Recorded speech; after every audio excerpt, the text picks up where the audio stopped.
नमस्कार मेरे प्यारे भाइयों और बहनों। मैं श्रवण कुमार एक बार पुनः उपस्थित हूँ आप सभी के लिए। आज की कहानी का शीर्षक है चोट। दोस्तों, सरकारी नौकरी मिलने के बाद मंजीत की शादी बड़े कुलीन परिवार में नौकरीशुदा लड़की से ही हुई, जैसा कि वह और उसके घर वाले चाहते थे।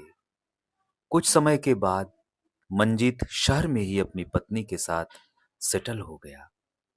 मंजीत के जॉब का ऐसा नेचर था कि कभी-कभी उसको घर लौटने में रात को 10 बज जाया करते थे।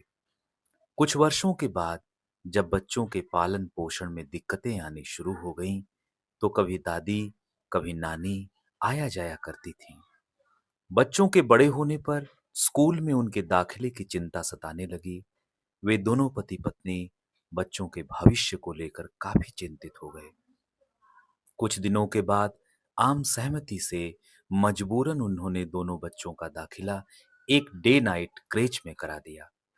लेकिन वो अपने बच्चों को रात में वहां नहीं छोड़ते थे। हर शाम को अपने अपने कार्यालय से लौटते समय वे बच्चों को लेकर घर जाते थे। यह सिलसिला यूं ही चलता रहा। एक दिन शाम को मंजीत की पत्नी अकेले ही, उस दिन मंजीत को ऑफिस में देर तक रुकना था, बच्चों को लेने क्रेच पहुंची। पत्नी को लगा कि बच्चे कुछ उदास से हैं। क्या हुआ? नाराज हो क्या? किसी से लड़ाई हुई है? उसने बच्चों से पूछा। उस दिन उनका चेहरा उतरा सा दिख रहा था।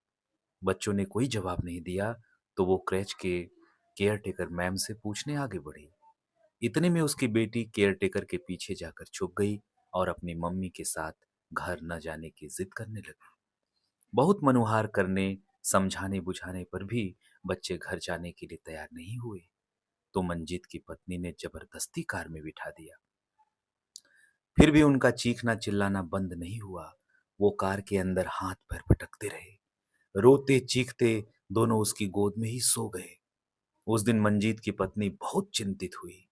वो मन ही मन इस सोच में डूब गई कि ये कैसी जिंदगी हो गई है। बच्चों को रात में सोने के लिए ही तो घर ले जाते हैं ना हम, और फिर सुबह उनको क्रैच में ही छोड़ जाते हैं। ये सोचकर मानो वो सिहर उठी। तभी ड्राइवर ने आवाज लगाई, मैम, घर आ गया। मेरे प्यारे दोस्तों, मुझे पूरी उम्मीद है कि यह कहानी आपके दिल को जरूर छुई होगी। अगर ऐसा है तो मेरे चैनल को कृपया सब्सक्राइब करें और अधिक से अधिक इस कहानी को शेयर करें। वादा करता हूं एक और अच्छी कहानी के साथ बहुत जल्द आपसे मुलाकात होगी। तब तक के लिए बहुत बहुत शुक्रिया, धन्यवाद, प्रणाम।